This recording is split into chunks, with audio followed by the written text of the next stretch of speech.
Dear students, welcome to my channel Root Based Grammar. Phrases, clauses in formation. Phrases, clauses, formation. Phrases ni clauses ni ఎలా తయారు చేయాలి అనేది main.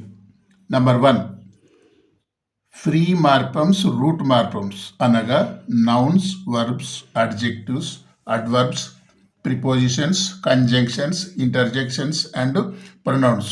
ఈ 8 parts of స్పీచ్ని root morphemes లేదా free మార్ఫమ్స్ అంటారు. ఈ 8 పార్ట్స్ ఆఫ్ స్పీచ్ని 2 భాగాలుగా విభజించాలి. మరి ఓపెన్ క్లాస్ వర్డ్స్ అంటే head words, nouns, verbs, adjectives and adverbs. తర్వాత క్లోజ్డ్ క్లాస్ వర్డ్స్, వీటిని ఫంక్షన్ వర్డ్స్ అంటారు. Pronoun, preposition, conjunction, interjection, determiners, auxiliary verbs, ఈ ఇంకా మొదలగునవి వీటినన్నీ కూడా ఫంక్షనల్ వర్డ్స్ అంటారు.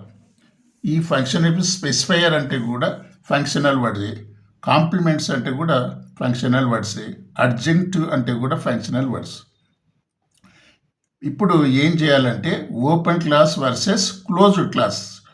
Open class versus closed class అనగా దాని రెండును ఉపయోగించి మనం ఒక ప్రిన్సిపల్ని ఇలాగా తయారు చేసుకోవాలి.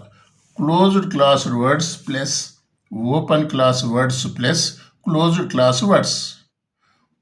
Closed class words plus open class words plus closed class అంటే ఇప్పుడు హెడ్ వర్డ్ అనేది ఓపెన్ క్లాస్ వర్డ్స్ అంటే హెడ్ వర్డ్స్. ఆ హెడ్ వర్డ్ కింద మనం ఈ ప్రిన్సిపల్ కింద ఒక వర్బ్ని ఎగ్జాంపుల్గా తీసుకున్నాం. ఓపెన్ క్లాస్ వర్డ్స్లలో ఒక వర్బ్ని ఎగ్జాంపుల్గా ప్లే అనే వర్బ్ని ఎగ్జాంపుల్గా రాసుకొని హెడ్ కింద రాసినారు. ఇది మొదటి రూపాన్ని రాసుకోవాలి. ఎప్పుడైనా బేస్ ఫామ్నే రాయాలి. ఇక్కడ బేస్ ఫామ్ని రాసిన తర్వాత ఈ హెడ్ వర్డ్కి left side, right side, head below, head above ఇలా 4 డైరెక్షన్లు ఉంటాయి. మనం ఎప్పుడు కూడా వర్బ్ని హెడ్ బిలో కింద బేస్ ఫామ్ వర్బ్ని ఇలా రాసుకోవాలి. రాసుకున్న తర్వాత హెడ్ వర్డ్కి లెఫ్ట్ సైడ్, హెడ్ వర్డ్కి రైట్ సైడ్, ఈ 2 భాగాల్లో మనం ఏం చేయాలంటే ఈ ఫంక్షనల్ వర్డ్స్ ఏవైతే ఉన్నావో వాటిని యాడ్ చేస్తూ పోవాలి. ఫస్ట్ నేను కాంప్లిమెంట్ సైడు ఫంక్షనల్ వర్డ్లో ఎస్ని ఇక్కడ కలిపిన, ఇది సింగులర్ వర్బ్, ఇది ప్లూరల్ అనమాట, ఇది ప్రజెంట్ టెన్స్ కిందకి వస్తుంది. Next left side present modal వర్బ్స్ని తీసుకుంటున్నా. అవి will play, shall play, can play, may play, must play, ought to play. ఈ విధంగా నేను ఈ యొక్క హెడ్ వర్డ్కి ఇక్కడ కలిపిన, కాంప్లిమెంట్ సైడ్ ఏమో ఎస్ని కలిపిన. ఈ విధంగా హెడ్ వర్డ్ కలపడం వల్ల ఇదేమైందంటే మనకు ప్రజెంట్ టెన్స్ ఫ్రేజ్ తయారైంది. ఈ ప్రజెంట్ టెన్స్ తయారు ఇలా చేయాలి.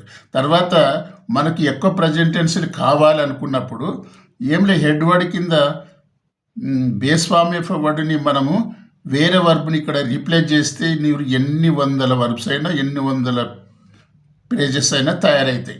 దీన్ని ఎప్పుడు కూడా హెడ్ వర్బ్ మార్పు చెందుతుంది. మిగతా ఫంక్షనల్ వర్డ్స్ మార్పు చెందవు. ఓపెన్ క్లాస్ వర్డ్స్ మాత్రం మార్పు చెందుతాయి. క్లోజ్డ్ క్లాస్ వర్డ్స్ కూడా మార్పు చెందవు. కాబట్టి ఇది ఈ విధంగా మీరు తయారు చేయండి. తర్వాత వేరే వర్బ్ మీరు కూడా ప్రయత్నం చేయండి. Okay, bye.